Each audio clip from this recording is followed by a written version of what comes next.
Hey YouTube, it's ICU and welcome to the 140th episode of Best Tech Info and Rumors.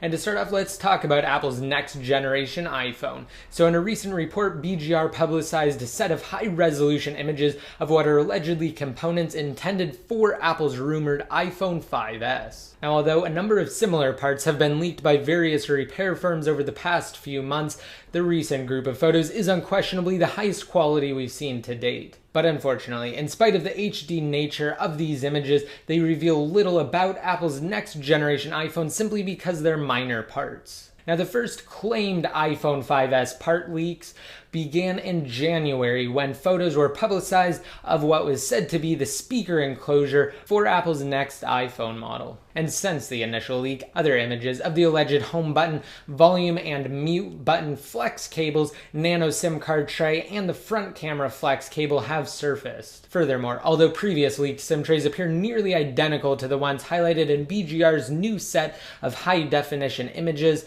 the report claims that the new SIM card trays are slightly thinner. Now, in spite of the absence of any apparent significant changes and modifications, BGR believes that these new components suggest the 7th generation iPhone will have a significantly different internal component structure than its predecessor. Now, of course, just be sure to stay tuned for complete coverage on iOS 7 and the iPhone 5S as we approach WWDC next month and the fall, which is when Apple is expected to unveil the next iPhone. Now, although I'm sure the majority of you are familiar with the current jailbreak situation, I still receive a countless number of questions related to jailbreaking. So I'm not really going to go too into depth, but I'm going to break it down really quick. So essentially, the only untethered jailbreak for all devices on iOS 6 is Evasion, which only supports up to iOS 6.1.2. So that includes 6.0, 6.0.1, 6.0.2, 6.1, 6.1.1, and 6.1.2.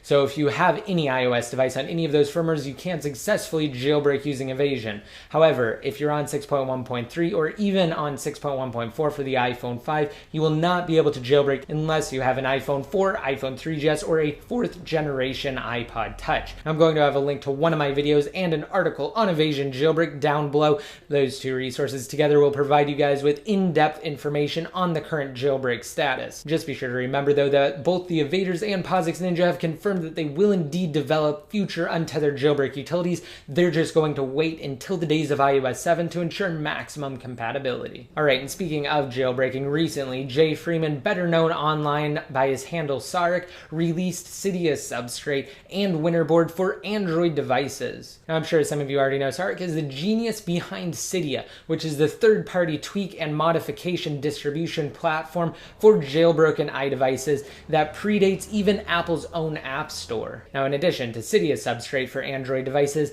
an extremely popular custom iOS theming platform has also been brought to Android. Winterboard now offers Android users even further customization options. As of now, both Cydia substrate and winterboard are available for download through the Google Play Store. Now, although it'll be obvious to most, it's worth mentioning that both of these applications require a rooted device to function properly. However, with the process of rooting growing increasingly easier, chances are good that most users who wish to install Cydia substrate and winterboard are already rooted. Now, while winterboard for the time being is pretty basic, it's likely that the Google Play Store will soon become flooded with various themes like its iOS counterpart for theme distribution, Cydia. Which brings me to my next point. Although Cydia substrate for Android features an undeniably bland user interface and really doesn't serve a purpose on its own, it acts as a launching platform for tweaks and modifications. Cydia substrate will only truly shine when other apps are installed that can fully utilize it, like Winterboard, which, as of now, is the only app that functions with substrate. Now, while it's certainly safe to say that in spite of the fact Cydia substrate for Android is in its infancy, we'll see the number of tweaks and third-party modifications for Android skyrocket in the coming weeks and months. Alright, and finally, earlier this week, Apple revealed that the company's App Store has officially surpassed another incredible milestone. Since the App Store's inception in 2008, the iOS exclusive app distribution platform has now served 50 billion unique downloads, excluding re-downloads and updates. Now, just about 2 weeks ago, Apple announced that when they reached 50 billion downloads, the company would give the individual who downloaded the 50 billionth app a $10,000 iTunes gift card.